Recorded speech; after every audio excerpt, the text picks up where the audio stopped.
오늘부터 여러분 주보를 보시면 아시겠지만 창세기가 시작됩니다. 창세기 말씀을 이제 쭉 나누도록 할 텐데 여러분들 이 진리 말씀에 담긴 진리를 발견하는 예배가 되기를 간절히 소망합니다. 특별한 일이 없으면은요 일단 11장까지 쭉 연이어서 계속 보도록 할 거거든요. 오늘 1장 1절이었죠.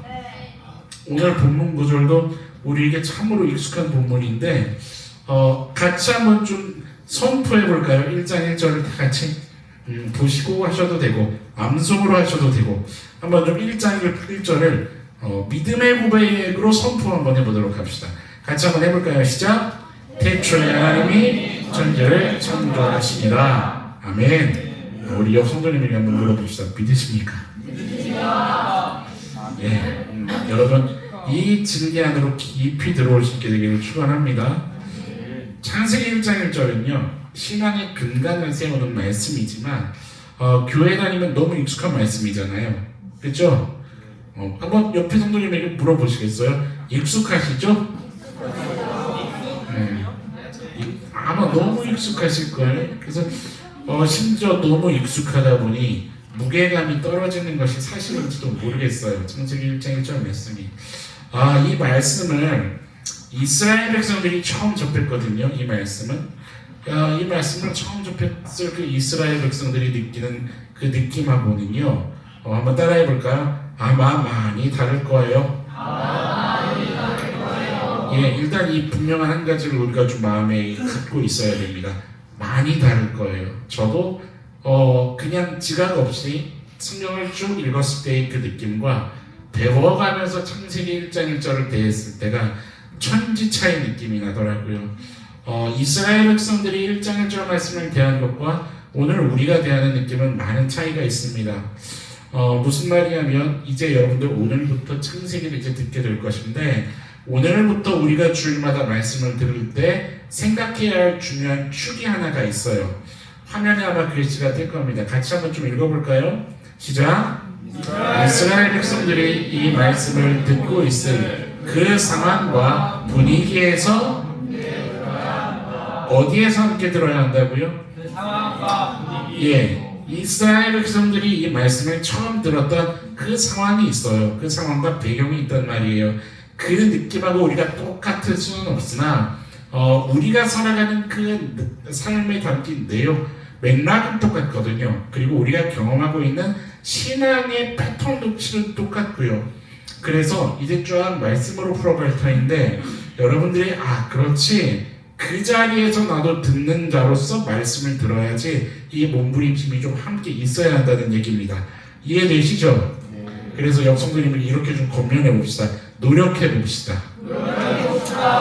예, 여러분들 특히나요 오늘 예배하는 여러분들 가운데 내가 하나님이요. 그러니까는 그냥 하나님이 아니에요. 그냥 내가 그동안 귀로 들어서 그렇지 천지를 창조하신 하나님이지 이 땅의 죄를 해결하기 위해 아들 예수님을 보내셨던 하나님이지 그런 객관적 사실 말고요. 여러분들이 직접 1대1로 대면하여 관계하는 그 하나님, 주관적 하나님을 얘기하는 거예요. 그 하나님에 대해서 또는 죄라는 것에 대해서 내 안에 명확한 개념이나 깊은 묵상이 좀 없다면 더욱더 그렇게 들어야 합니다. 어떻게 들어야 한다고요? 그러니까 더욱더 어떻게 들어야 한다고요? 내가 이스라엘 백성이 되어 창세기를 대하는 그 모습으로 내가 한번 말씀을 대해봐야 되겠다. 이 노력을 해야 된다는 이야기예요, 여러분들. 시대적으로는 다른 시대에 살고 있잖아요, 그렇죠? 그렇지만 정리되어야 할 내용은 동일하다 이 말이에요. 창세기 1장에서 11장의 이야기가 사실은 뭐냐면요, 여러분들 다 알고 있는 이야기죠. 창조에 대한 이야기. 그러나 창조에 대한 이야기는 1장, 2장, 2장밖에 안 나와요. 3장부터 11장까지 가시는 다 뭐에 관한 이야기인 줄 아세요? 죄에 대한 이야기입니다. 죄에 대한 이야기. 여러분들 이 이야기들을 들으시면서 우리에게 너무 익숙할 수 있는 성경의 이야기지만 여러분들 이 안에 담겨있는 중요한 신앙의 근간 축을 이루고 있는 개념들을 제대로 정리하는 기회가 좀 될 수 있기를 축원합니다. 여러분들 중요한 부분이에요. 실제로 신앙이 잘하지 않고요. 잘하는 것 같다가도 자꾸만 팍팍 쓰러져 버리는 그 경험이 왜 그런 거 이렇게 보면 어디에 그 이유가 있냐면 1장에서 11장의 이야기가 우리 옆 성도님에게 좀 전해드립시다. 정리가 안 돼 있더라고요. 네, 여기에 담겨있는 너무 중요한 진리들이 정리가 안 돼 있는 거예요. 돼 있더라도 상당히 어떤 조각난 파편처럼 돼 있는 거예요. 우리 신앙의 경험도 그렇고 성경에 대한 개념도 그렇고 너무 조각난 파편으로 막 이렇게 있는 거예요. 가장 탄탄하게 정리가 되어 있어야 하는 부분이거든요. 이번 연도에 1장부터 11장까지를 다 다룰 수 있게 될지는 모르겠어요. 왜냐면 제가 오늘도 말씀 본문이 몇 구절이죠? 한 절이잖아요. 한 절, 이 한 구절 어떻게 감히 이것을 한 예배에 다 다룰 수 있을 것인가. 실은 저도 상당히 두렵고 떨리는 마음으로 준비했어요. 1장부터 11장까지의 이야기가 11장밖에 안 되는 것처럼 보이지만 그 안에 담겨있는 방대한 우리 하나님 아버지의 마음이 있거든요. 어쨌든 열심을 다해 다뤄볼 계획이에요. 1년 동안에 이번 연도 동안에 다 다룰 수 있게 될지는 모르겠지만 여러분들 지금 이번 해가 우리 너나들이 교회도 기초를 세워가는 해죠. 그죠? 여러분들도 굳게 마음 먹고 내가 창세기부터 중요한 개념을 내 신앙 안에 세워가겠노라. 여러분들 리빌딩 해야 합니다. 아멘. 성경의 회복은 리빌딩의 개념이 있어요.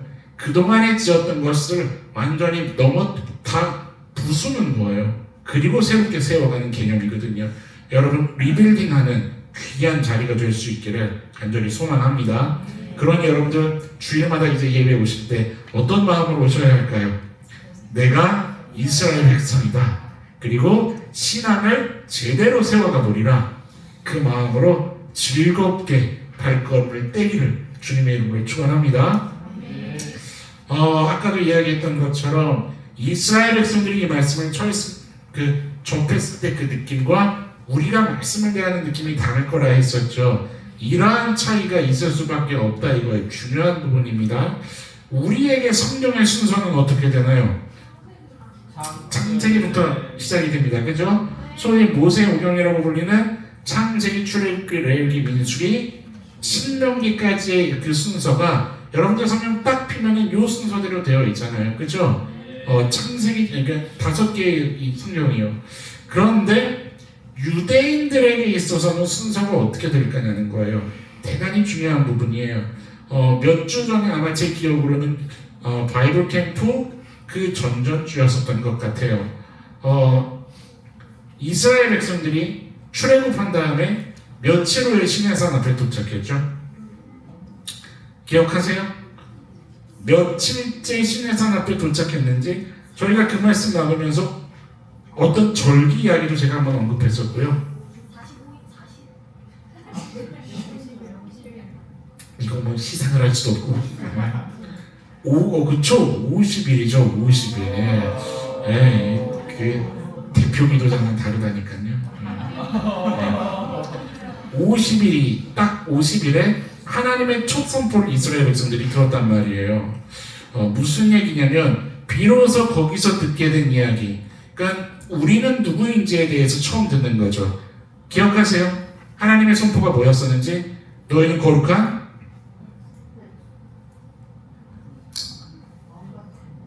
제가요? 원고대로 말씀만 전하고 싶은데 부모님들 마음이 어떤 건지 아시죠? 준비한 밥만 먹이고 싶은데 자꾸 잔소리가 나오는 거예요. 안 하겠습니다.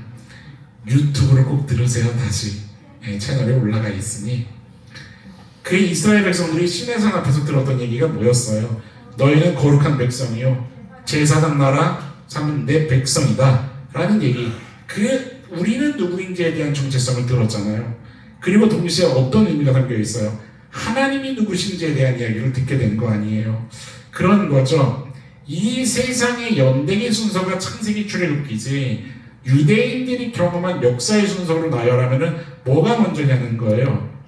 출애굽기가 먼저라는 거죠. 이해되세요? 이 이야기가? 역사의 시간으로 따지면 당연히 뭐가 먼저예요? 천지 창조가 먼저죠. 무슨 말인지 이해되세요? 그런데 이스라엘 백성들이 알고 있는, 경험하고 있는 시간의 순서대로 성경을 나열하면 출애굽기가 먼저라 이 말이에요. 모세는 어느 시대 때 사람이에요? 출애굽 때 사람 아니에요, 그죠? 출애굽 때 사람. 그러니까 모세가 창조 때 살아서 창세기를 쓴 게 아니잖아요. 하나님이 빛이 있으라 할 때 옆에 모세가 빛이 있었습니다 하고 창세기를 써내려는 게 아니란 말이에요. 이해되시죠? 출애굽기 3장을 좀 펴볼까요? 출애굽기 3장 7절 말씀부터 좀 잠깐 한번 봐볼게요. 7절 8절 두 구절만 봅시다. 찾으셨으면 아멘. 여호와께서 이르시되 내가 애굽에 있는데 백성의 고통을 분명히 보고 그들이 감독자로 말미암아 부르짖음을 듣고 그 근심을 알고 8절 같이 읽어볼까요? 내가 내려가서 그들을 애굽의 손에서 건져내고 그들을 그 땅에서 인도하여 아름답고 광대한 땅 젖과 꿀이 흐르는 땅 곧 가나안 족속, 헷 족속, 아모리 족속, 브리스 족속, 히위 족속, 여부스 족속의 지방. 그 지방이 어딘가요? 바로 가나안 이야기하는 거죠. 뭐냐면 모세 오경은 출애굽이라는 역사적 배경 위에 쓰여진 책이 있잖아요. 누가 썼나요? 모세 오경을 모세가 썼단 말이에요. 그 출애굽이라는 역사적 배경 위에 모세가 써내려가는데 이런 거죠. 이스라엘 민족이 뭐를 먼저 경험을 하는 거예요? 창조를 먼저 경험한 게 아니라 출애굽을 먼저 경험을 하죠. 이해되시죠? 400년의 그 대대의 노예 생활을 끝내고 드디어 애굽을 탈출하는 거 아니에요?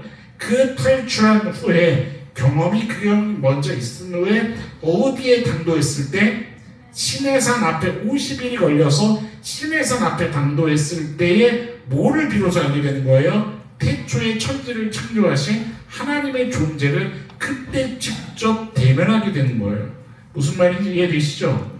이게 왜 중요하냐면 이들이 이제부터 듣게 될 그 이야기들을 통해서 뭐가 풀리기 시작하는 거냐면 한번 따라해볼까요? 하나님에 대한 오해가 풀리더라. 그쵸? 하나님은 도대체 누구신지, 왜 우리는 노예로 힘들어야만 했었는지, 왜 하나님이 지으셨다고 하는 그 창조하신 땅에 고통의 경험들이 있을 수밖에 없었는지, 그 하나님의 창조에 대한 이야기들과 이 땅의 세상에 관한 이야기들과 땅에 죄가 관영하고 있다는 사실과 그리고 그것들로부터 인해서 펼쳐질 수밖에 없었던, 경험될 수밖에 없었던 그 수많은 이야기들, 그거를 듣기 시작하게 되는 거예요.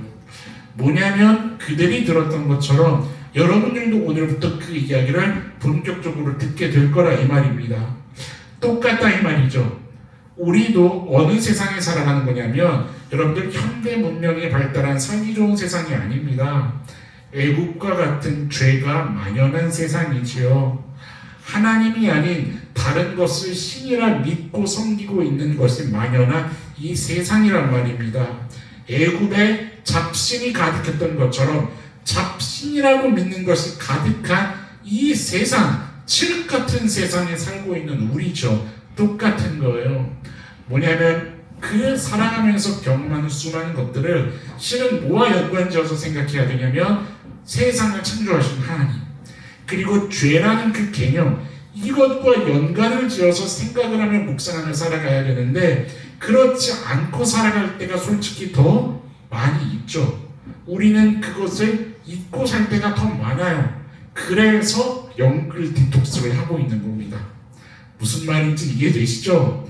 자꾸만 잊게 하는 거예요. 왜요? 세상에 반복적이고 지속적인 그 세상 가치관이 깊게 쪄들어 있는 문화 가운데 너무 자연스럽게 노출된 우리는요, 하나님을 묵상할 겨를이 없어요. 죄라는 걸 묵상할 겨를이 없는 거예요. 그래서 디톡스하고 있는 거예요. 여러분들 이거를 통해서 우리의 예배에 하나님이 허락하시는 생기가 정말 풍성하게 회복되는 그러한 은혜가 있게 되기를 축원합니다. 여러분들 생기, 텐션이 달라지셔야 하는 거예요. 영적 텐션이 달라져야 됩니다.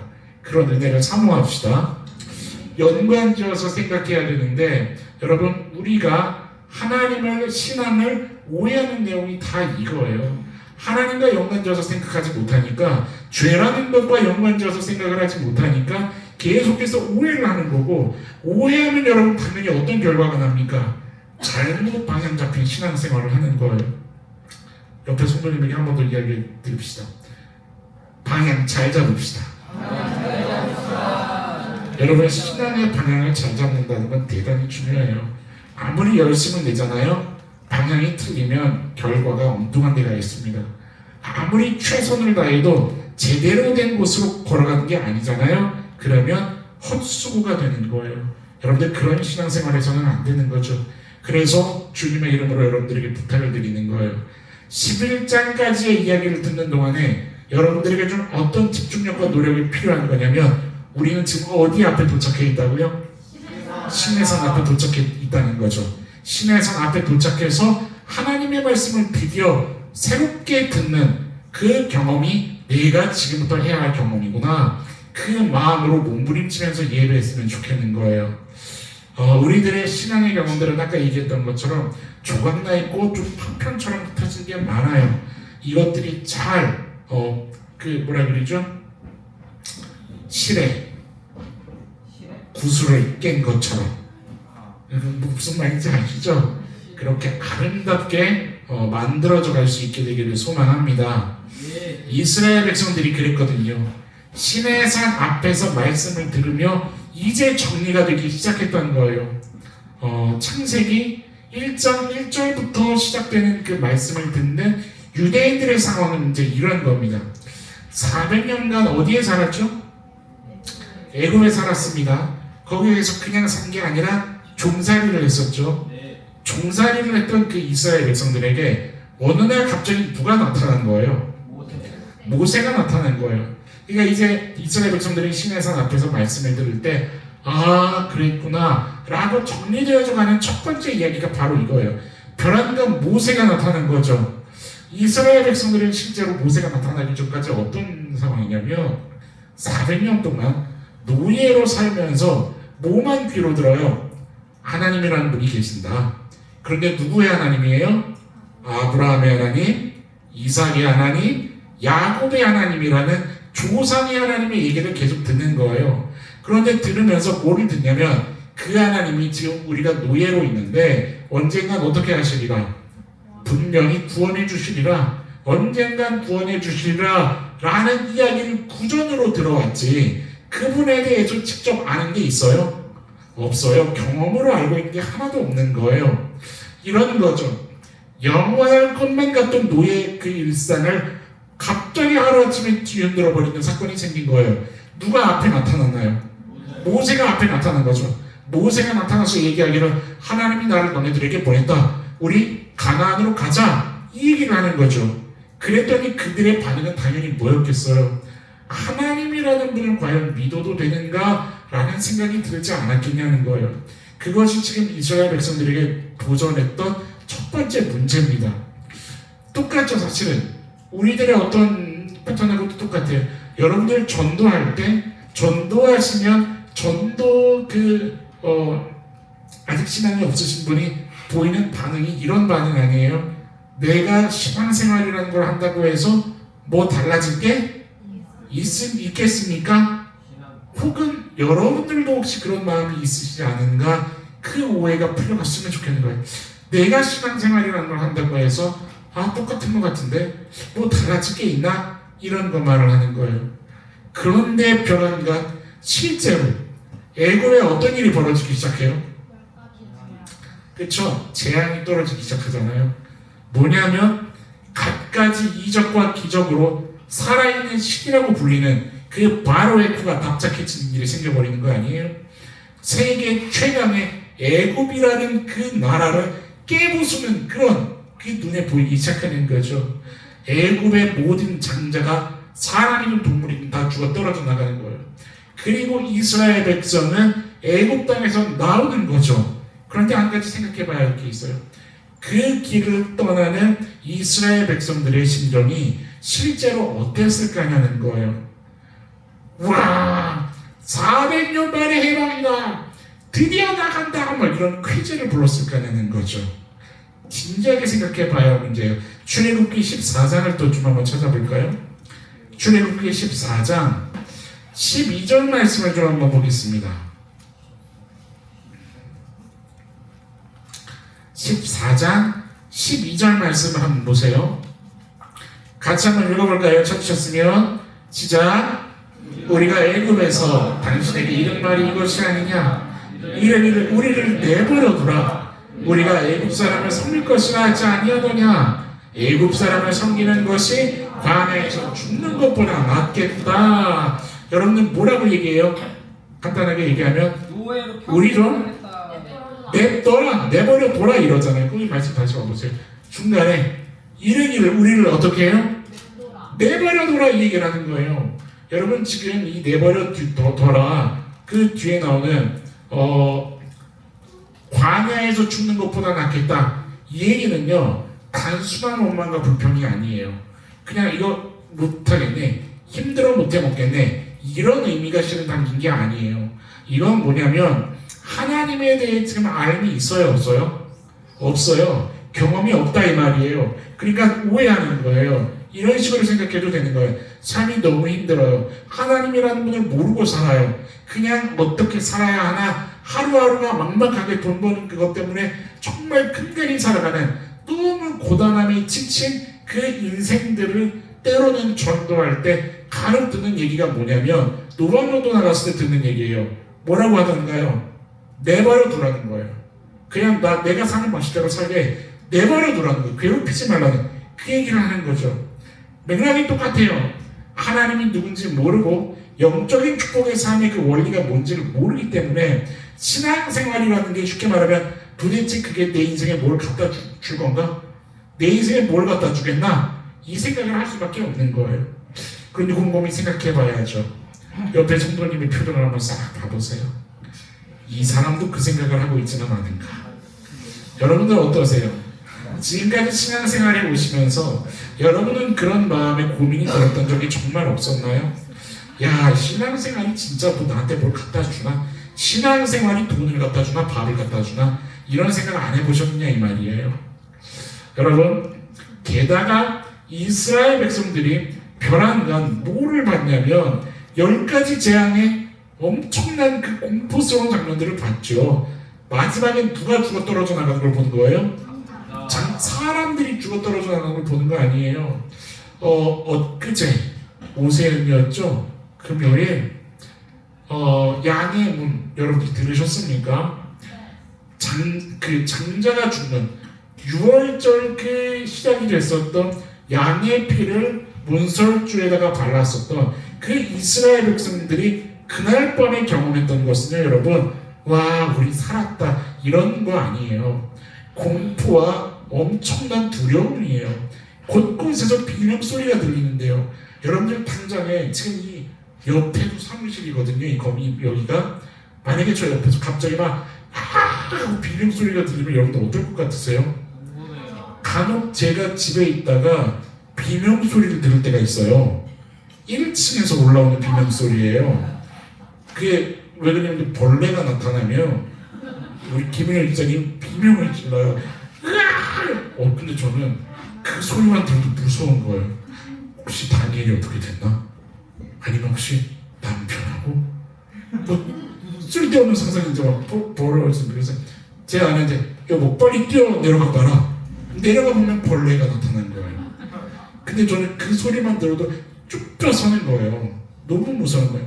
여러분 6월절의 그 시작은요, 신에 대한 그 두려움, 경외가 이것이 어떻게 학습이 된 거냐면 사람이 죽는 그것에서부터 나온 거란 말이에요. 여러분 결코 그것이 막 어떤 즐겁고 와 우리가 이겼다 이런 느낌이 아니거든요. 민수기도 한번 펴보겠습니다. 민수기 11장 민수기 11장 31절을 보세요.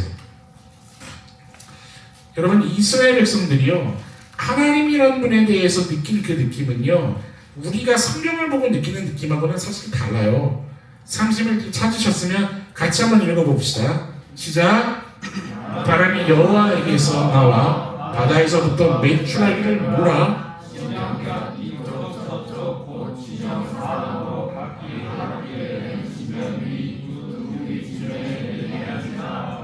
이 말씀이 무슨 말씀인지 아시죠? 이스라엘 백성들에게 하나님께서 뭐를 보내주신 거예요? 치킨. 교회 학교 때 이렇게 많이 설교하죠. 치킨. 하나님이 치킨을 보내주셨다. 이게 막 우와, 그러니까 전능자라면 좀 이렇게 고기도 먹여줄 수 있는 막 그런 장면이 아니에요, 여러분. 이게 지금 이거를 이제 해석을 하면 이 메추라기들이 어느 정도의 높이와 너비로 쌓여 있는 거냐면 높이는 대략 1m 정도. 어느 정도가 될까요? 1m면 지금 여러분들 앉은 키 정도는 되겠죠? 앉은 키 정도로 쌓여 있는 거예요. 저희 베란다에 그 새들 지나가다가 먹으라고 이렇게 빵 깔아놓는 통이 있거든요.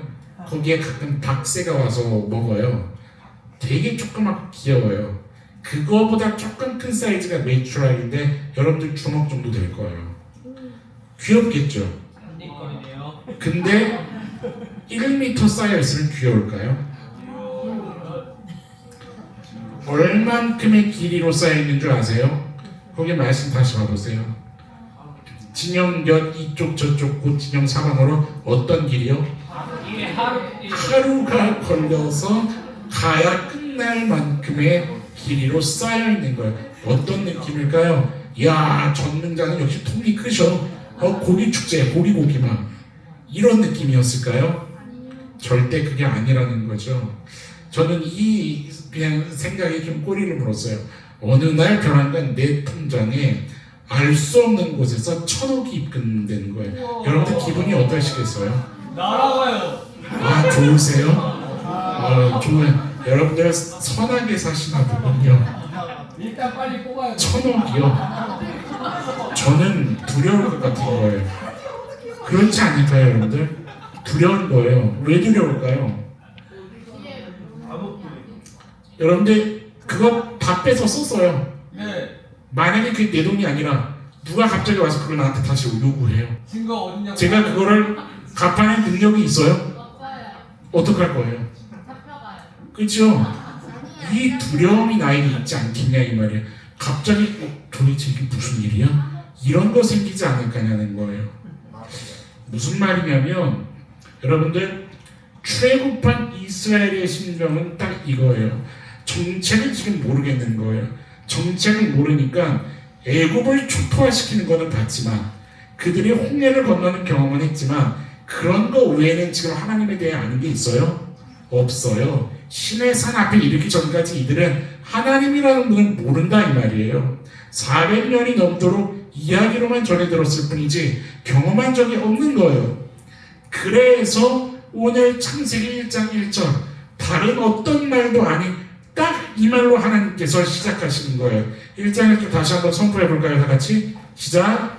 태초에 하나님이 천지를 창조하시니라. 여러분 이 말이 어떤 의미겠어요? 단순히 천지를 창조했다 이것만 얘기하고 싶은 게 아니에요. 이 창세기 1장 1절은요 하나님의 대답이자 선포인 거예요. 뭐에 대한 대답일까요? 도대체 당신 누구십니까? 하나님 도대체 당신은 누구십니까? 우리가 그동안 살아왔던 모습을 혹시 보셨습니까? 이 땅에 어떤 것이 있는지 당신 아십니까? 도대체 당신은 어떤 분이십니까? 우리에 대해서 좀 이야기해 보십시오. 당신은 어떤 분이시며 그리고 도대체 우리는 누구입니까? 이것에 대한 너무나도 첫 번째 명확한 선포. 태초에 하나님이 천지를 창조하셨다라는 이야기인 거예요. 이렇게 해서 이스라엘 백성들한테는요 구체적인 신앙의 그 걸음이 시작되는 거예요. 그리고 이것이 성경의 시작이기도 하고요. 옆성도님에게 좀 얘기해 드립시다. 우리의 걸음의 시작이에요. 우리의 걸음의 시작이에요. 믿으십니까 여러분? 신의 산까지 인도받은 그 이스라엘 백성들의 마음에는요 이 의문이 가득 찼던 거죠. 하나님은 도대체 어떤 분이신가? 이것에 대해서 의문이 차오르고 가득 차올랐을 때 비로소 하나님께서 들려주신 당신의 소개, 자기 소개이자 선언, 태초에 천지를 내가 창조했다라는 그 이야기예요. 여러분 이스라엘에게는요 이 한마디가 온몸에 소름이 돋을 정도로 생생한 느낌을 주었을 수밖에 없다는 거죠. 왜냐하면은요, 하나님의 이 자기 선포는 당신이 도대체 어떤 분인지를 너무나도 정확히 알려주시는 분인 거거든요. 적어도 이스라엘 백성들한테는 안성맞춤 설명이었던 거예요. 이제 그 얘기를 풀어봤는데 정체를 드러내시는 거죠. 여러분, 하나님을 신으로 믿으십니까? 어떤 신으로 믿으시나요? 오늘 제목이 유일신이에요. 유일신. 여러분, 유일신이라고 믿으십니까? 하나님이 정체를 드러내시기 시작하셨는데 이스라엘 백성들한테는요, 이게 단순히 애굽의 어떤 신들보다 조금 강하거나 뛰어난 그 정도의 개념을 이야기한 게 아니었던 거예요. 뭐냐면, 그러니까 오직 하나님만이 세상을 창조하신 분이다 라고 할 때 그 의미가 도대체 뭐냐는 거죠. 여러분, 태초에 하나님이 천지를 창조하시니라 라는 이 1장 1절에 담겨있는 말에는요, 이 중요한 진리가 숨겨져 있죠. 태초라는 것은 어떤 의미예요? 시간이라는 의미입니다. 천지라는 것은 공간이라는 의미를 가지고 있는 거죠. 여러분, 하나님께서 창조하신 것이요. 여러분, 하나님께서 첫째 날에 뭐를 창조하셨죠? 그쵸? 빛과 어둠을 나누셨죠. 빛이 있으라 하셨죠. 그렇게 우리는 교회 학교 때부터 배워왔단 말이에요. 그런데 실제 하나님의 완전한 처음의 창조는 단순한 빛이 아니에요. 태초, 시간을 시작하신 하나님이신 거죠. 그리고 무엇이? 천지, 공간을 시작하신 하나님이라는 거죠. 하나님은요, 시간과 공간을 시작하신 것일 뿐더러 시간과 공간의 주인이시기도 하고 시간과 공간을 다스리시는 창조하신 분이라는 그 명확한 진리가 1장 1절에 담겨 있었던 거죠. 여러분, 시간을 만드셨다는 것은요, 단순한 의미가 아니죠. 모든 피조 세계에 뭐가 있다는 의미일까요? 처음과 끝이 있다는 의미까지 담고 있는 거죠. 무슨 얘기냐면 인간의 삶이라는 것 더더욱이 우리들의 인생을 관여하고 계셨다는 의미를 담고 있다 이 말이에요. 그리고 어디까지요? 앞으로의 모든 시간까지 누구의 손에 달려있다는 겁니까? 하나님의 손에 달려있다는 거죠. 옆 성도님에게 그래서 전해드리세요. 복 받으셨군요. 왜요? 무엇 때문입니까? 우리는 하나님이 지으셨기 때문에요. 믿으십니까? 우리는 그것만으로도 복받은 존재죠. 신이 우리를 시작하셨고 신이 우리의 인생에 관여하신다며 신이 우리의 인생 끝까지를 책임지신다니 그 누구보다 복받은 존재 아닙니까? 여러분들, 이 믿음을 여러분들 마음의 중심에 소유하시게 되기를 축원합니다. 뭐냐면요, 천지는 단순히 태초와 천지라는 것은 단순히 세상을 창조하신 것이 아니라 그 안에 담겨있는 모든 거요. 그러니까 이스라엘 백성들이 살아가면서 경험했던 것, 누렸던 것, 그것은 단지 애굽에서만의 그 경험만이 아니라 이제 앞으로 경험하게 될 것들, 살아가며 먹고 마시며 살아서 누리는 모든 것들이 다 뭐와 관련이 되어 있다?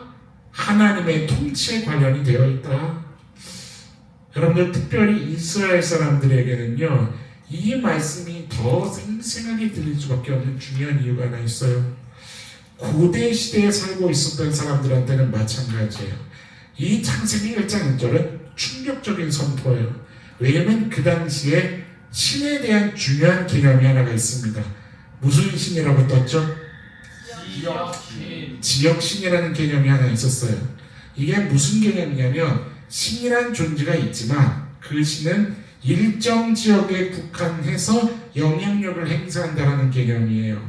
그러니까 이런 거죠. 마치 외국에 갈 때 뭐가 통하나요? 외국에 갈 때 어디 나라 법이 관여해요? 그 나라의 법이 관여하죠. 거기에서 만약에 범죄하면은 우리나라에서 터치할 수 있어요? 서로 이 대화가 오고 가고 서로 이 협약이 오고 가기 전에는 터치 못해요.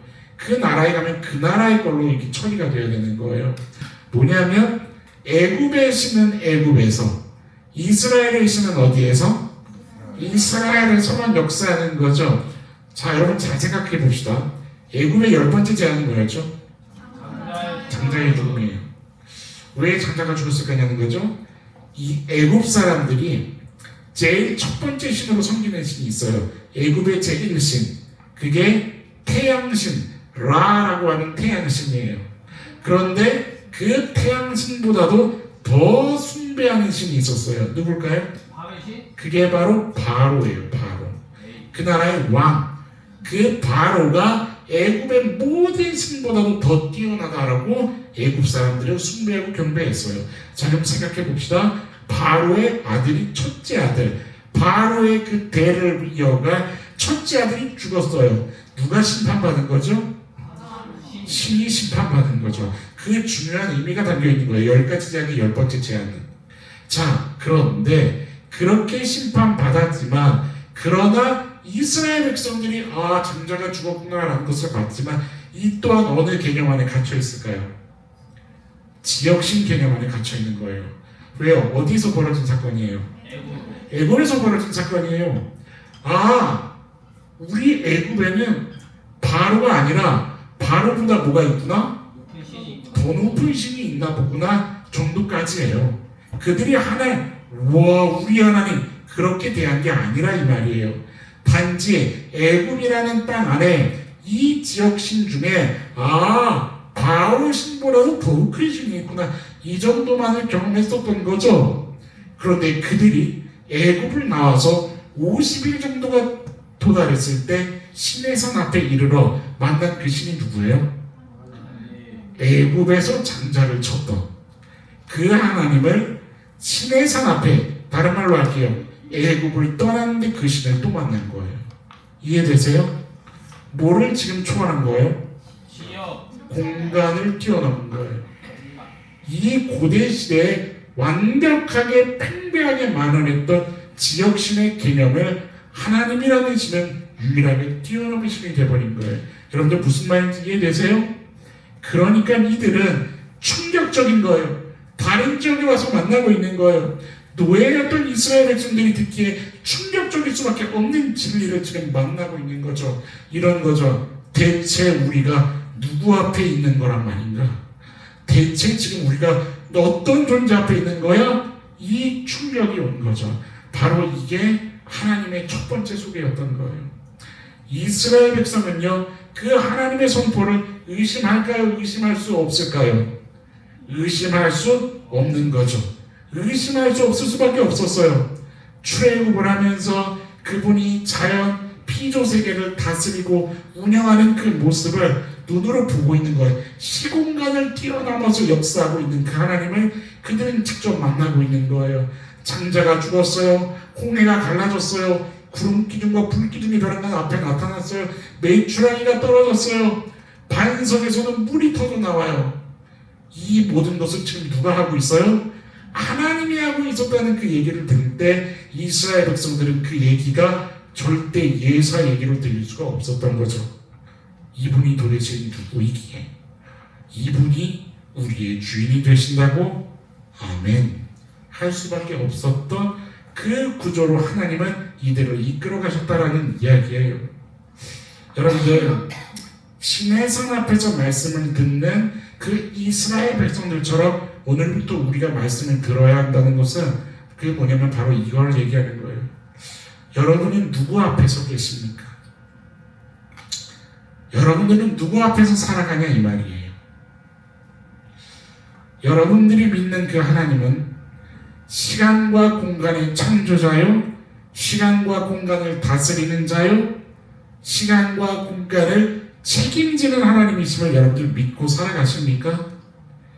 그 하나님으로 믿고 존중하며 살아가냐 이 얘기를 하고 있는 거예요. 사실요, 신앙생활에도 소용없네 이런 만발을 하게 되는 이유는 다 여기에 있다라고 하는 거예요. 이 첫 번째 믿음의 단추가 제대로 끼워져 있지 않다 이거죠. 이 창세기 1장 1절은 신과 피조물의 유일한 차이를 정확하게 드러내는 말씀이기도 하거든요. 그런데 여러분들 오해하시면 안 돼요. 이 창세기 1장 1절이 너는 피조물이고 나는 창조주야, 우리는 계급이 달라, 계급놀이를 하자고 이야기하시는 것은 아니에요. 많은 시간과 공간을 다스릴 테니 너는 나를 신뢰하고 그 시간과 공간 속에서 나를 좀 증거해다오. 그렇게 위대한 사명을 부여하신 하나님의 마음을 우리가 헤아릴 수 있어야 한다는 거죠. 여러분들 옆에 성도님에게 좀 이렇게 얘기를 해볼까요? 그 하나님 앞에서 살아갑시다. 그럼 물어보셔야 돼요. 어떤 하나님이요? 시간과 공간의 책임자요. 시간과 공간의 창조자요.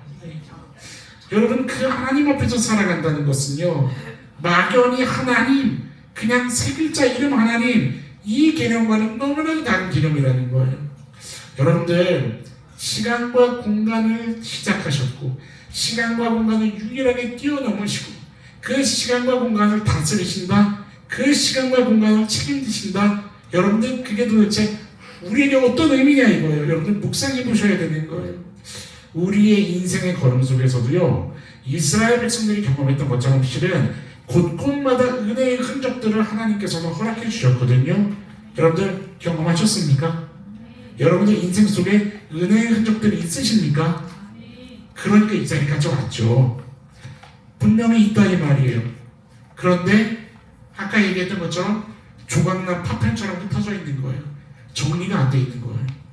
여러분, 하나님 앞에서 시간과 공간의 창조주인 유일하신 그 신 앞에서 이 모든 것들이 정리되는 은혜가 있게 되기를 축원합니다. 신앙은요, 바로 그것을 믿는 거예요. 모든 것이 하나님의 손에 있으니 하나님을 믿고 살아내라.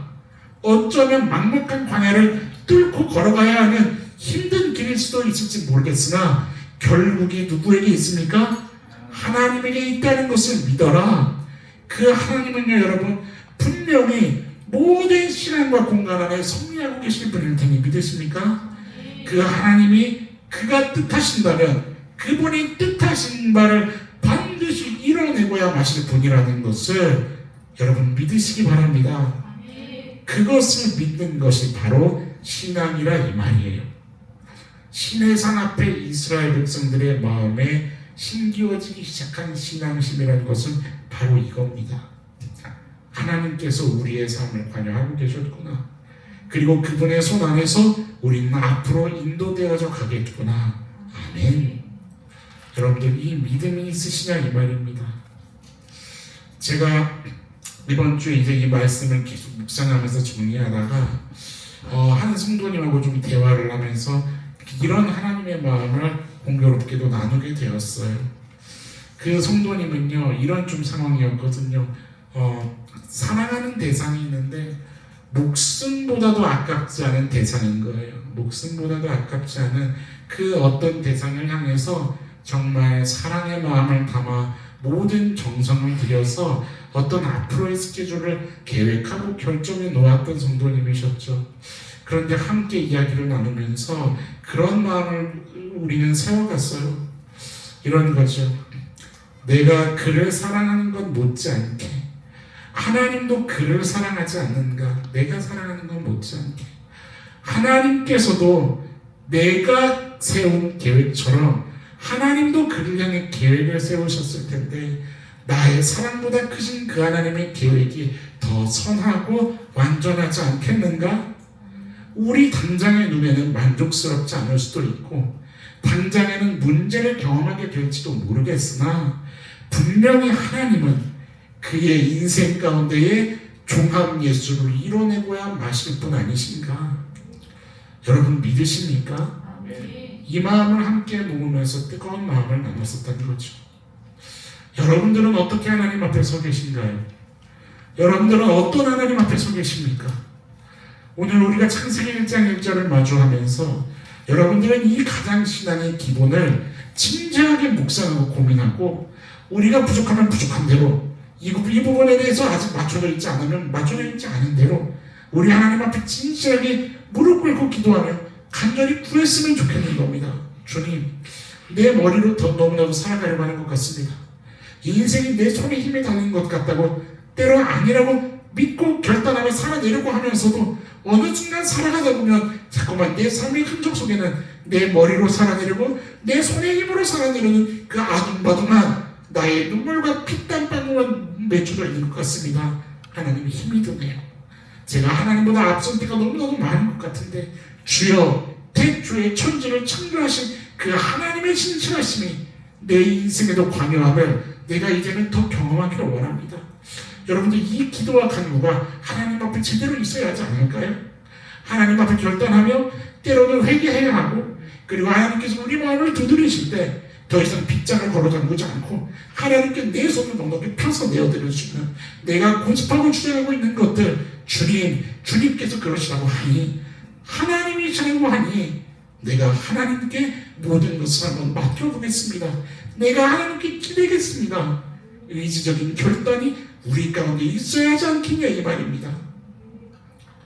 사랑하는 성도님들, 시간과 공간을 시작하셨고 다스리실 수 있는 유일하신 분은 우리 하나님 한 분이십니다. 내 머리와 내 손의 힘을 내려놓고 이제는 하나님을 믿고 의지하는 인생을 여러분들 아름답게 만들어 가실 그 하나님을 기대하시기를 주님의 이름으로 간절히 축원합니다. 담대하게 그렇게 인생의 걸음을 걷는 저와 여러분들이어야 하지 않겠냐 이 말입니다. 한 주간을 시작할 때 하나님께서 내일 여러분들의 눈을 딱 띄워주신다면 맞습니다. 하나님, 당신이 내 인생을 시작하셨고 반드시 끝까지 이루어 가실 하나님이십니다. 내 삶에 주의 일을 행하실 터인데 실수 없으신 완벽한 일하심을 내가 기대하며 담대히 걸어가겠습니다. 결단할 수 있는 우리였으면 좋겠습니다. 우리 이 시간에 찬양곡 좀 뜨겁게 부르시면서요, 우리 하나님 앞에 회개해야 할 것 있으면 회개하고 또 결단을 고백해야 할 것이 있다면 주의 능력을 의지하면서 고백했으면 좋겠습니다. 아멘이십니까? 우리 이 시간에 좀 간절히 고백합시다. 우리 고백할 때 가슴에 손도 얹고요, 주님 전부여 의지 없어 죄인 나아갑니다. 이 손 잡아주십시오. 우리 두 손도 들고 좀 자유롭게 하는 찬양이 있으면 좋겠어요. 우리 뜨겁게 고백하며 좀 나아갑시다. 오늘 우리 삶이 오늘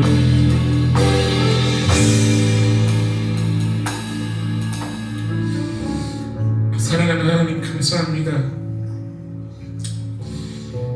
어쩌면 막막한 광야를 뚫고 걸어가야 하는 것 같은 이해되지 않는 답답함과 어려움의 현실 속을 살아가고 있는 저희들의 삶의 모습인지도 모르겠습니다. 신앙생활을 한다고 해서 이것이 과연 내 삶에 무엇이 있을까라는 그런 막연한 질문을 우리의 마음 가운데 던지며 살아가고 있는 것인지도 모르겠습니다. 그러나 사랑하는 하나님, 오늘 이 시간 우리 가운데 거하시는 하나님께서는 분명히 내가 태초에 천지를 창조했다고 말씀하신 하나님이심을 믿습니다. 우리의 인생 속에 시간과 공간을 초월하여서 모든 것을 하실 수 있는 그 하나님께서 분명한 하나님의 마음과 그 눈물과 계획 안에 우리의 인생을 보고 계셨고 부르셨고 끝내는 합력하여 선을 이루실 그 하나님이심을 주의 이 시간 신뢰하는 우리의 믿음 되게 하여 주시옵소서. 당장 우리들의 눈에는 만족스럽지 않고 도리어 문제를 경험하게 될지는 모르겠으나 끝내는 하나님께서 우리들의 인생 가운데 합력하여 선을 이루어내고 마시는 종합예술을 보이실 하나님을 신뢰함으로 담대히 삶을 걸어갈 수 있는 우리 모든 성도님들이 될 수 있도록 주여 축복하여 주시옵소서. 주님의 위로하심과 강권하시는 은혜가 필요합니다. 주여 연약한 저희가 삶의 자리에 와주셔서 이끌어주시고 붙잡아 주시옵소서. 혹여나 우리의 눈과 마음이 하나님이 아닌 세상의 어떠한 다른 신을 바라보고 있었다면 주여 돌이켜 유일신이신 우리 하나님만을 사랑하며 믿고 따를 수 있는 우리의 믿음의 궤도 수정이 있게 하여 주시고 회복을 경험할 수 있도록 은혜 허락하여 주시옵소서. 주여 주님과 함께 걷는 그 지난 사귐의 인생을 누릴 수 있도록 인도하여 주시옵소서. 결국 인생이 주님께 있음을, 우리들의 선택 또한 주님께로 향하고 있음을 증명하는 한 주간의 삶이 되기를 원합니다. 주여 인도하여 주시고 앞서 행하여 주시옵소서. 모든 것을 주님께 올려드립니다. 결단으로 나아가는 성도님들 하나님, 또한 마음의 신음을 가지고 주님께 나아가는 모든 성도님들 주님 다 받아주시고 품어 안아 주시옵소서. 감사드리며 이 시간 세밀하심으로 함께 하시는 살아계신 우리 주 예수님 이름으로 감사하며 기도합니다. 아멘.